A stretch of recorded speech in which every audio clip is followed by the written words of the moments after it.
Hai, selamat datang kembali di channel Nusa Edu. Lihat, dengar, dan berpikirlah.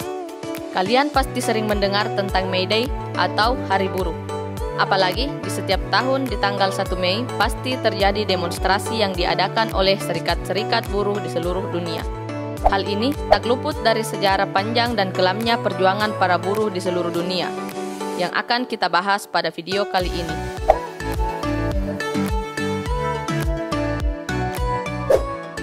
Tapi sebelum lanjut, jangan lupa untuk klik tombol subscribe dan lonceng notifikasinya agar kamu tetap terhubung dengan Nusa Edu dan menerima informasi edukatif lainnya.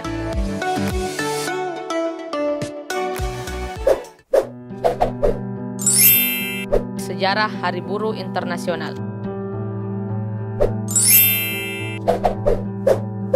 Pemilihan 1 Mei sebagai Hari Buruh Internasional bukan tanpa alasan. Tanggal itu dipilih untuk menghormati perjuangan para buruh di Amerika Serikat untuk mendapatkan keadilan dari pemerintah.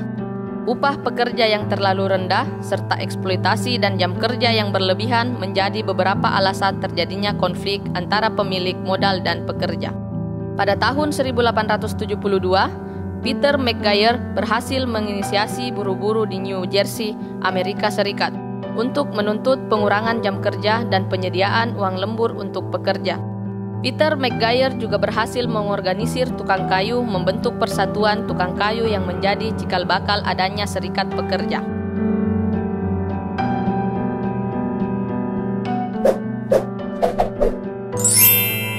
Sejarah kelam perjuangan buruh di Amerika.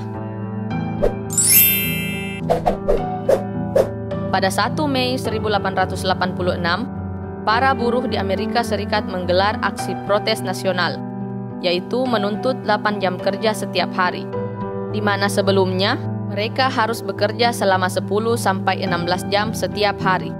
Aksi tersebut diikuti oleh sekitar 400.000 buruh. Salah satu yang terbesar adalah di alun-alun Haymarket, Chicago.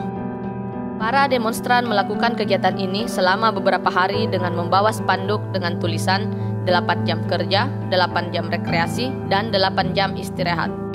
Pada malam hari tanggal 4 Mei, sejumlah aktivis demonstran melakukan orasi secara bergantian seperti biasa di alun-alun Haymarket, Chicago. Pada saat itu, hujan deras turun dan membuat cukup banyak demonstran yang kembali ke rumah mereka. Namun, suasana berubah menjadi ricuh ketika ratusan demonstran yang tetap tinggal diminta untuk bubar oleh petugas keamanan. Para demonstran menjelaskan bahwa mereka ingin mengutarakan aspirasi mereka secara damai. Tapi, tak lama kemudian terdengar letusan bom yang membuat 67 petugas keamanan terluka akibat serangan itu. 7 orang polisi diketahui tewas di tempat dan para petugas keamanan lainnya mulai menembaki para demonstran sehingga setidaknya 200 orang mengalami luka dan beberapa orang demonstran tewas.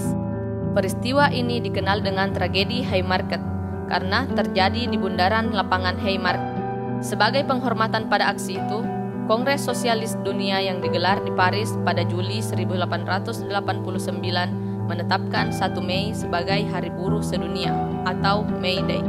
Hal ini memperkuat keputusan Kongres Buruh Internasional yang berlangsung di Jenewa pada 1886.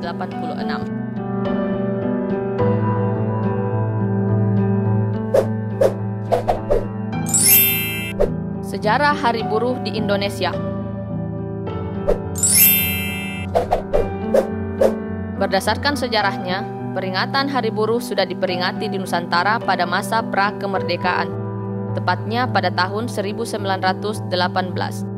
Ratusan anggota serikat buruh Kung Tang Hue Kwan menggelar peringatan Hari Buruh di Surabaya pada tanggal 1 Mei tahun itu. Perayaan ini kemudian dicatat sejarah sebagai peringatan Hari Buruh pertama kali di Indonesia. Beberapa sumber bahkan menyebutnya sebagai yang pertama kali di Asia.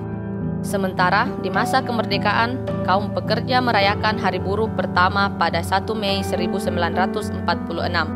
Tapi sayangnya, sejak masa Orde Baru berjaya, tanggal 1 Mei tidak diperingati sebagai hari libur nasional karena dinilai sebagai gerakan yang pro-komunis. Hal ini terjadi semenjak adanya isu tentang gerakan G30 SPKI pada tahun 1965. Peniadaan perayaan Hari Buruh ini dilakukan secara perlahan dan sistematis. Dimulai dari dilakukannya penggantian nama Kementerian Perburuhan pada Kabinet Dwi Korah menjadi Departemen Tenaga Kerja. Kemudian sebagai gantinya, pemerintah menetapkan 20 Februari sebagai Hari Pekerja Nasional, yang merujuk pada hari lahir Organisasi Serikat Pekerja Seluruh Indonesia pada 20 Februari 1973.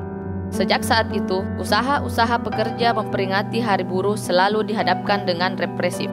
Mereka ditangkapi dan dijebloskan dalam tahanan. Pada saat masa Orde Baru berakhir, peringatan Hari Buruh pada tanggal 1 Mei mulai marak kembali.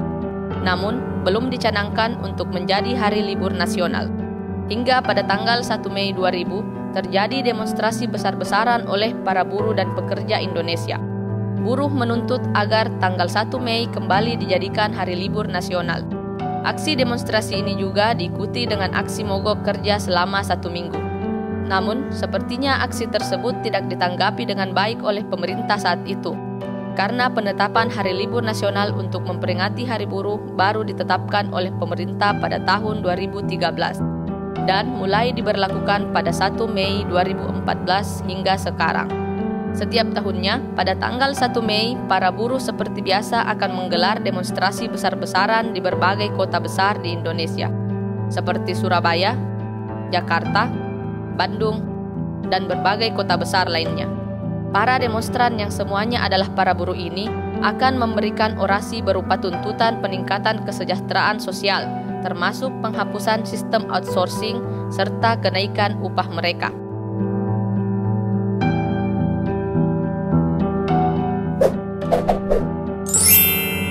Sejarah kelam perjuangan buruh di Indonesia.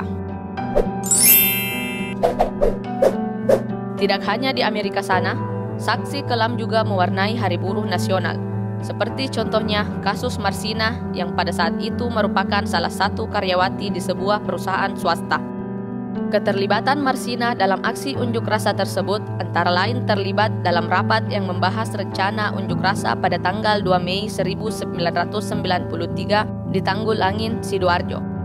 Sampai dengan tanggal 5 Mei 1993, Marsina masih aktif bersama rekan-rekannya dalam kegiatan unjuk rasa dan perundingan-perundingan. Marsina menjadi salah seorang dari 15 orang perwakilan karyawan yang melakukan perundingan dengan pihak perusahaan. Siang hari pada tanggal 5 Mei, tanpa Marsina, 13 buruh yang dianggap menghasut unjuk rasa digiring ke Komando Distrik Militer Sidoarjo. Di tempat itu, mereka dipaksa mengundurkan diri dari perusahaan. Mereka dituduh telah menggelar rapat gelap dan mencegah karyawan masuk kerja. Marsina bahkan sempat mendatangi Kodim Sidoarjo untuk menanyakan keberadaan rekan-rekannya yang sebelumnya dipanggil oleh pihak Kodim. Setelah itu, sekitar pukul 10 malam, Marsina lenyap, sampai akhirnya ditemukan telah menjadi mayat pada tanggal 8 Mei 1993. Hingga saat ini, penyebab kematian Marsina masih menjadi misteri. Banyak dugaan yang menyebutkan kematiannya berkaitan dengan aksi unjuk rasa yang dilakukannya. Dan sejak saat itu, peringatan 1 Mei ditandai oleh aksi turun ke jalan oleh ribuan buruh dari berbagai wilayah seperti Tangerang, Bogor, dan Bekasi ke Jakarta. Jadi, kalian sudah tahu kan, kenapa setiap tanggal 1 Mei terjadi demonstrasi yang berujung kemacetan di mana-mana? Juga, kenapa jam kerja di perusahaan-perusahaan ditetapkan menjadi 8 jam? Terima kasih sudah menonton video ini. Semoga bermanfaat dan sampai jumpa di video selanjutnya.